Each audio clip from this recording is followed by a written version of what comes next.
अस्सलामुअलैकुम दोस्तों। आज की इस वीडियो के अंदर हम देखेंगे किस तरह हमने पाइथन के ज़रिए एक बिल्कुल बेसिक सा और सिंपल सा कैलकुलेटर क्रिएट करना है। कैलकुलेटर को कोड लिखना है और उसको रन करेंगे। उस कैलकुलेटर के अंदर क्या होगा कि हमने सिर्फ बेसिक से जो है अरिथमेटिक ऑपरेशंस ऐड करेंगे, जिस तरह एडिशन, सब्ट्रैक्शन, मल्टीप्लिकेशन और डिवीजन। बस ये चार ऑपरेशंस जो है ना, बस यही ऐड करेंगे हम इस कैलकुलेटर के अंदर। तो हम सबसे पहले इस फोल्डर के अंदर एक फाइल क्रिएट करेंगे। सबसे पहले इस फोल्डर को हम वी एस कोड के अंदर ओपन कर लेते हैं। राइट क्लिक करके हम शो मोर ऑप्शन के ऊपर क्लिक करके इसको ओपन विद कोड कर लेते हैं। अब वो फोल्डर जो है वो वी एस कोड के अंदर ओपन हो चुका है। और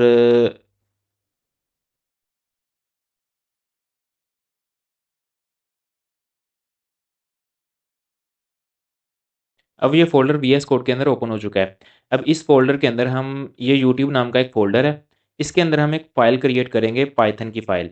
तो न्यू के ऊपर क्लिक करेंगे और फाइल का कोई भी नाम लिख देते हैं, कैलकुलेटर डॉट पी वाई। ठीक है, और एंटर प्रेस कर देंगे। अब इधर हम calculator dot P Y file जो है, इसके अंदर हम कैलकुलेटर का कोड लिखेंगे। तो उसके लिए हम सबसे पहले क्या करेंगे कि हमने यूज़र से इनपुट लेना है चारों ऑपरेटर में से कोई एक ऑपरेटर। एडिशन का, सब्ट्रैक्शन का, मल्टीप्लिकेशन का या डिवीजन का, वो कोई भी ऑपरेटर एंटर करेगा, जिसके बाद फिर हम दो नंबर यूज़र से इनपुट लेंगे।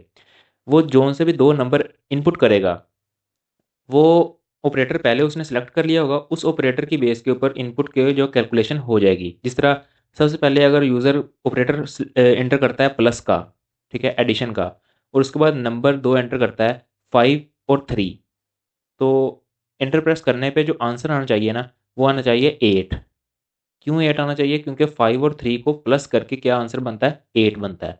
तो ये एक सिंपल सा कैलकुलेटर है। और अगर यूज़र इन चारों ऑपरेटर्स की बजाय कोई और चीज़ एंटर कर देता है, कोई डिजिट एंटर कर देता है, कोई और ऑपरेटर की बजाय कुछ भी एंटर कर देता है, तो क्या करना चाहिए? हमारा सिस्टम जो है वो उसको कहना चाहिए कि ये इनवैलिड है, गलत है, ऑपरेटर सही नहीं है। तो अब हम क्या करते हैं कि सबसे पहले हम इनपुट लेते हैं यूज़र से। यूज़र से हम इनपुट किस तरह लेंगे कि हम एक ऑपरेटर नाम का वेरिएबल बना लेते हैं।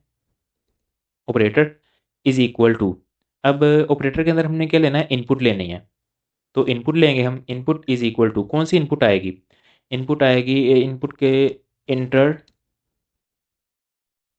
ऑपरेटर।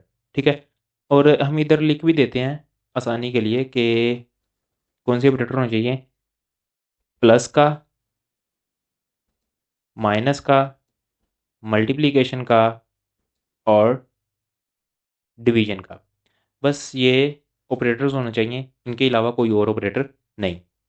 ठीक है, अब जो भी यूज़र इनपुट करेगा, वो इनपुट इस ऑपरेटर के वेरिएबल के अंदर आके स्टोर हो जाएगा। ठीक है, अब उसके बाद क्या होगा कि हम लेंगे number 1। Number 1 is equal to, अब ये क्या हो जाएगा? ये इंटीजर होगा, तो हम इसके ऊपर पहले इंट लिखेंगे, इंट का स्कोप, और उसके बाद इनपुट, और इनपुट के अंदर हम क्या लिख देंगे? Inter first number. अब इंटर फर्स्ट नंबर के अंदर वो जो भी पहला नंबर एंटर करेगा वो नंबर 1 के वेरिएबल के अंदर आगे स्टोर हो जाएगा।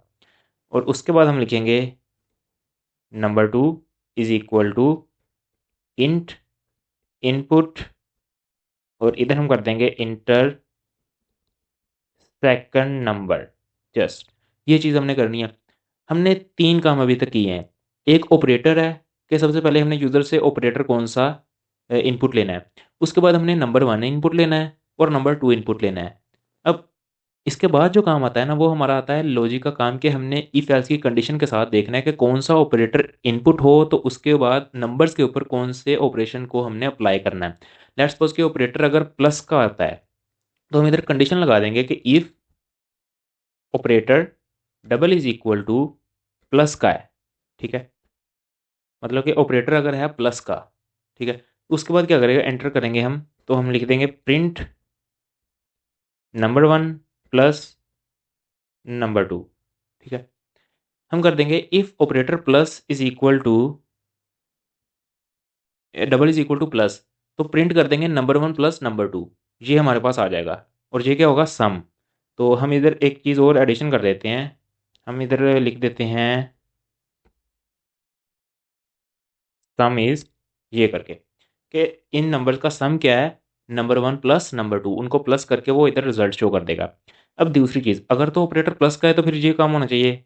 आगे आता है elif. Elif operator double is equal to minus का है। अगर ऑपरेटर क्या है, माइनस का आ जाता है।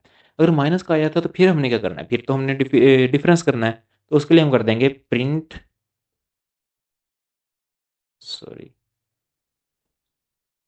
उसके लिए हम करेंगे प्रिंट और लिख देंगे डिफरेंस इज, और आगे लिख देंगे नंबर 1 माइनस नंबर 2। ठीक है, कि अगर ऑपरेटर माइनस का आएगा तो हमने क्या करना है, डिफरेंस, और difference is number 1 minus number 2 कर देंगे। एंड उसके बाद हमने थर्ड कंडीशन क्या लगानी है, थर्ड कंडीशन के अंदर होगा elif operator double is equal to asterisk. अगर तो अस्टेरिक आ जाता है, अगर अस्टेरिक एंटर करता है यूज़र, तो वो क्या करेगा, मल्टीप्लीकेशन। ठीक है, तो इसके लिए हम कर देंगे प्रिंट, और इधर लिख देंगे प्रोडक्ट इज, और हम इधर लिख देंगे नंबर 1 अस्टेरिक नंबर 2। अब प्रोग्रामिंग की लैंग्वेज के अंदर जो अस्टेरिक होता है ना, ये मल्टीप्लिकेशन को डिनोट करता है। ठीक है, तो लेकिन यूज़र जो है वो उसको सिंपल भी तो कर सकता है, लेकिन जिस तरह एक्स है, अगर इधर यूज़र अस्टेरिक के बजाय एक्स को एंटर करता है तो उसको फिर भी अंडरस्टैंड करना चाहिए कि ये प्रोडक्ट ही करना है। तो इसके लिए हम इधर और की कंडीशन लगा देते हैं, और operator double is equal to x.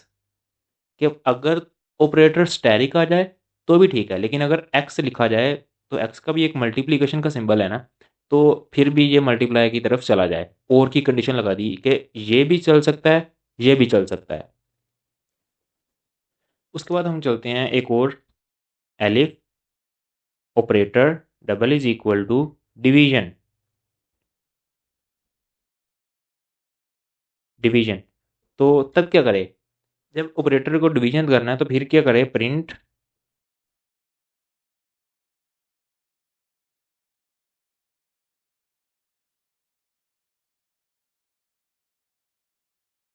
Question is, आगे हम कर देते हैं नंबर 1 डिवाइडेड बाय नंबर 2। के जैसे ही डिवाइड डे ये डिवीजन वाला सिंबल हम एंटर करेंगे तो लिखते हैं question is equal to number 1 divided by number 2। इन दोनों को डिवाइड करके जो भी आंसर आएगा वो इधर ये प्रिंट करवा देगा। लेकिन लेट्स सपोज के यूज़र ने प्लस माइनस प्रोडक्ट और डिवीजन वाले ऑपरेटर में से, चारों ऑपरेटर में से किसी को भी एंटर नहीं किया, बल्कि कोई वैसे ही रैंडम सा कोई एक अल्फ़ाबेट एंटर कर दिया ऑपरेटर की जगह। तो तब क्या करेगा हमारा सिस्टम, तो उसके लिए हम एक एल्स की कंडीशन लिख देंगे कि एल्स, अगर इस इन चारों के अलावा कुछ भी इंटर आता है, कुछ भी यूज़र इंटर करता है, तो क्या करना चाहिए, तो करना चाहिए प्रिंट इनवैलिड ऑपरेटर। कि ऑपरेटर जो है वो इनवैलिड है, गलत है, नहीं सही। इन चारों के अंदर से ही कोई ऑपरेटर यूज़र एंटर करेगा तो ही हमारा जो है काम चलेगा, क्योंकि हमने एक बिल्कुल बेसिक सा कैलकुलेटर जो है वो जनरेट करना है और उसको चलाना है। हम इसको कंट्रोल एस करके फाइल को सेव करेंगे और कंट्रोल F5 को प्रेस करेंगे तो ये हमारे पास फाइल जो है रन हो जाएगी। ये देखें फाइल हमारे पास रन हो रही है। अब इसके अंदर वो कह रहा है इंटर ऑपरेटर। अब ऑपरेटर हम लेट्स सपोज के एंटर करते हैं, एक्स का कर देते हैं, एक्स लिख दिया। ठीक है, अब वो कह रहा है inter first number. First number हम क्या एंटर करेंगे, हम कर देते हैं 5, और सेकंड नंबर हम कर देते हैं 4। और वो कह रहा है प्रोडक्ट इज 20, मतलब कि वो प्रोडक्ट वाली लाइन के ऊपर चला गया, प्रोडक्ट उसने फाइंड कर दिया है, हमें कैलकुलेट करके बता दिया है।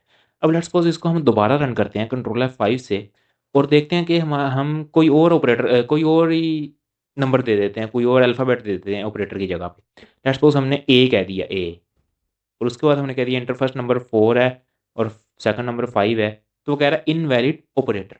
मतलब कि हमारा ये कैलकुलेटर जो छोटा सा है वो चल रहा है, सही चल रहा है, काम कर रहा है, वर्किंग के अंदर है। तो ये बिल्कुल एक बेसिक सा प्रोग्राम है, इसको हम कोई भी प्रोजेक्ट भी नहीं कह सकते, ये बिल्कुल एक छोटा सा प्रोग्राम हमने जो है वो पाइथन के अंदर कैलकुलेटर का एक प्रोग्राम लिखा है। इसको हम अच्छा भी बना सकते हैं, बहुत एडवांस लेवल के ऊपर भी ले जा सकते हैं, लेकिन फिलहाल हमने बेसिक सा एक आइडिया लिया है कि किस तरह कैलकुलेटर को जनरेट किया जा सकता है और किस तरह हम इफ़ एल्स की कंडीशंस के ऊपर इसको अप्लाई करेंगे। तो तब तक अब नेक्स्ट वीडियो के अंदर मिलते हैं, तब तक के लिए अल्लाह हाफिज़।